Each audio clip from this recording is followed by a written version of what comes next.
to segment 4.8. We're going to now talk about some of the unprotectable symbols. Before we do that, I'm on page 194 of the textbook. This, in fact, is a section that relates to assignment of and ownership of trademarks. And we do not have necessarily a specific lecture on this, but just want you to be aware, and the reason why I've included this section is so that you see that trademarks, like other forms of IP, function very much like regular property. They can be bought, sold, transferred, licensed, etc. The question I have for you is, for trademarks, what resource do you use to change ownership rights? And for trademarks in particular, if we compare it to patents, you would need to have an assignment form. There would need to be a conveyance of those rights.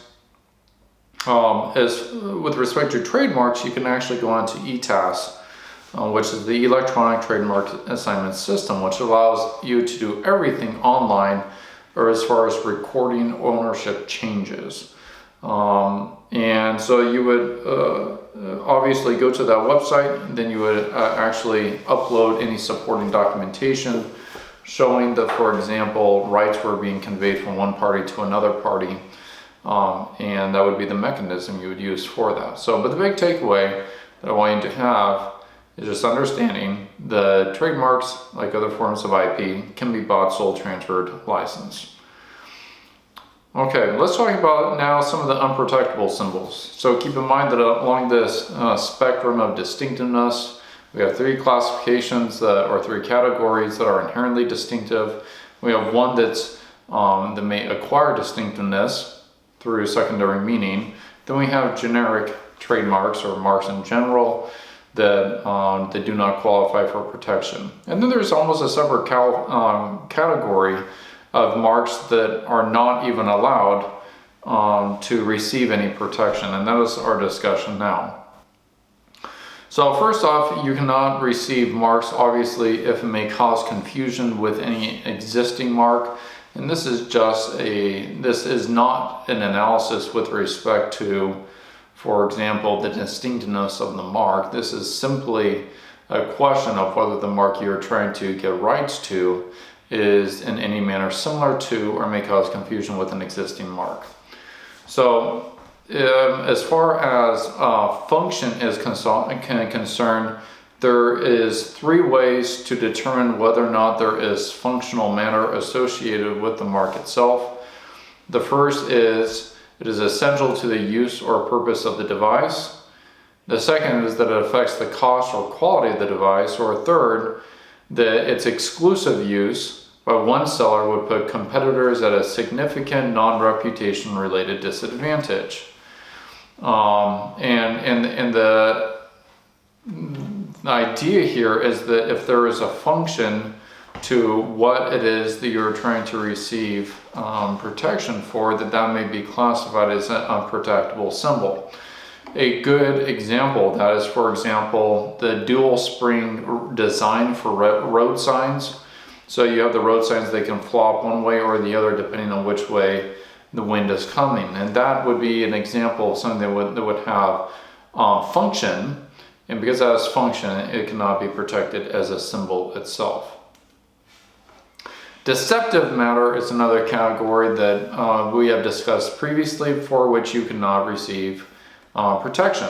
So deceptively misdescriptive matter can actually be protected as we've discussed, namely, for example, Crimson Gold Apple brand.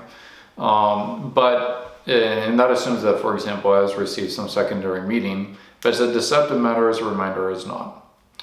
Next one is a mark suggesting false connection. So marks are barred if, for example, they falsely suggest a connection between the product or service and a person, living or dead. And so that may be persons, living or dead, institution, beliefs, or national symbols. And a good example of that would be, for example, Notre Dame, which is, if we said was a cheese brand, that would be a potentially unprotectable mark because there may be no connection with the university. Now, for purposes of our discussion, I'm in reference to the university, not necessarily the cathedral in Paris. If you contrast that, the rule would only apply if there is an unmistaken association. If the symbol is unmistakably associated with a particular institution. For example, if there are several Notre Dame institutions, a cheese brand called Notre Dame may in fact be protectable.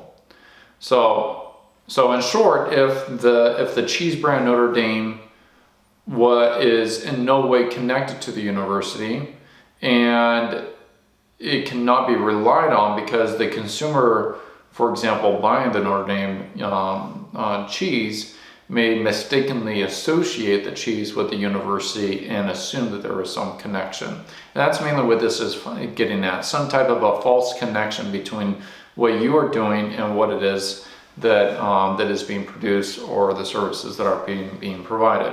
Now, if we take one step back from that, this makes sense because, for example, if you have, let's say, the classic show for children, Sesame Street.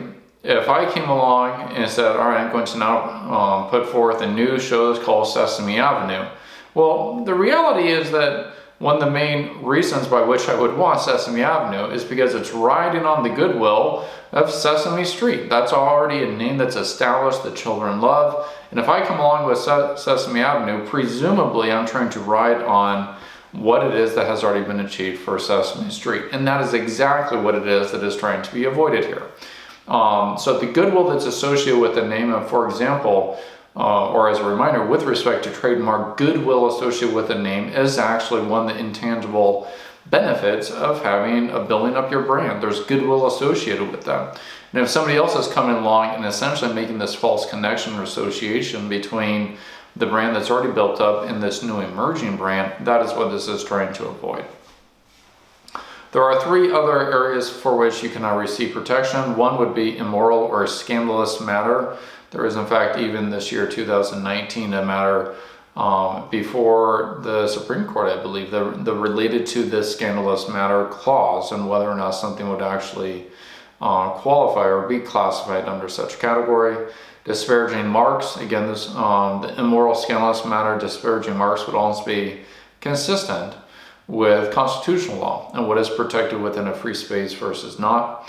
Last would be government symbols. Now, this would also be consistent with both patents and copyrights. With patents, government employees cannot receive, for example, patents. And additionally, any material that is produced by the government is not eligible for copyright as well. So in short, it follows the same type of patterns that we've established for other forms of IP, namely the government remains separated from that, gets no benefit from symbols, marks, inventions that it does. Why? Because that is dedicated to the public and allows them to remain apart from that and remain somewhat of a neutral party in administrating and governing, for example, marks.